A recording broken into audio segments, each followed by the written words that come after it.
सभी साथियों को क्रांतिकारी जय भीम जय संविधान नमो बुद्धाय।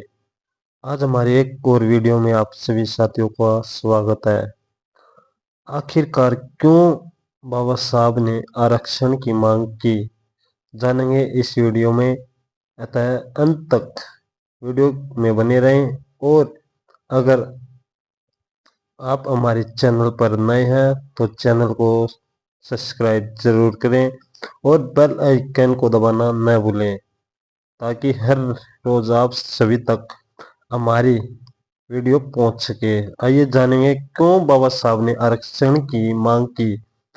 जब देश आजादी की ओर बढ़ता रहा तब बाबा साहब ने महत्वपूर्ण योगदान रहा था। सन 1947 में मूलभूत अधिकार अनुसूचित जातियों के आरक्षण और संरक्षण और भारत की समस्याओं पर एक स्मरण पत्र प्रस्तुत किया और इसका नाम से पुस्तक के रूप में प्रकाशित किया गया। एक प्रकार वह पुस्तक समाजवादी व्यवस्था का प्रारूप ही थी। अंबेडकर राज्य समाजवाद के पोषक थे। उनका एक ही मत था कि भारत में पूर्ण समाजवादी लक्ष्यों की प्राप्ति के लिए औद्योगिक बहुत जरूरी है।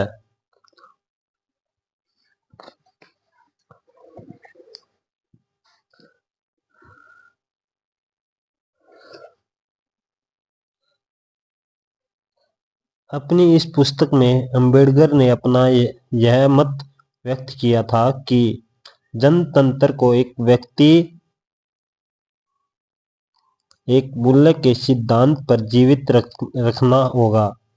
उनका विचार था संवैधानिक कानूनों के जरिए न सिर्फ राजनीतिक ढांचे का स्वरूप एवं संरचना का निर्माण हो, बल्कि समाज के आर्थिक ढांचे का स्वरूप व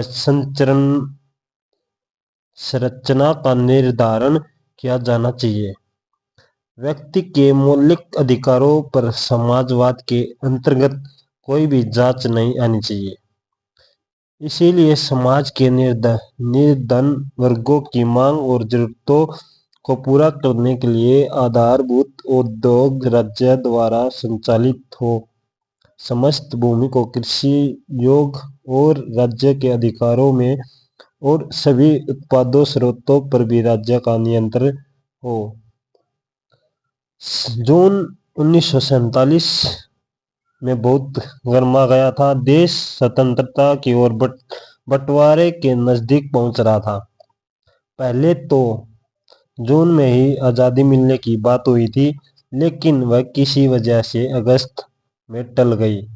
अतः 15 अगस्त 1947 को भारत आजाद हुआ। 29 जुलाई 1947 को एक दिन संभावित स्वतंत्रता भारत के भावी प्रधानमंत्री पंडित जवाहरलाल नेहरू ने अंबेडकर से कहा, क्या वे स्वतंत्र भारत के मंत्रिमंडल में विधिमंत्रण का पदभार स्वीकार करेंगे।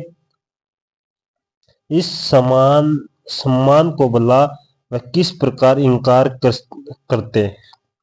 इसलिए जब स्वतंत्रता भारत के प्रथम मंत्रिमंडल का गठन किया गया तो डॉक्टर अंबेडकर को उसमें विधि मंत्री बना गया।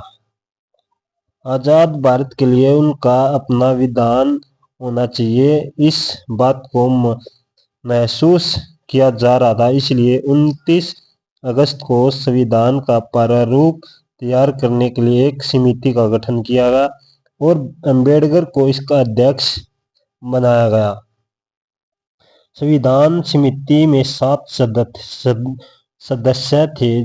उनमें से एक सदस्य का निधन हो गया और एक सदस्य अमेरिका जाकर बस गया। एक सदस्य ऐसा भी था जिसको सरकारी काम में फुर्सत नहीं मिलती थी। उनके अलावा दो लोग ऐसे थे जो बीमार रहते थे और दिल्ली से बाहर रहते थे।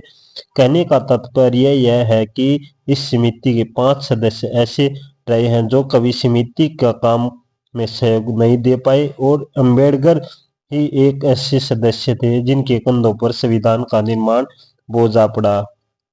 मिलते हैं नेक्स्ट वीडियो में।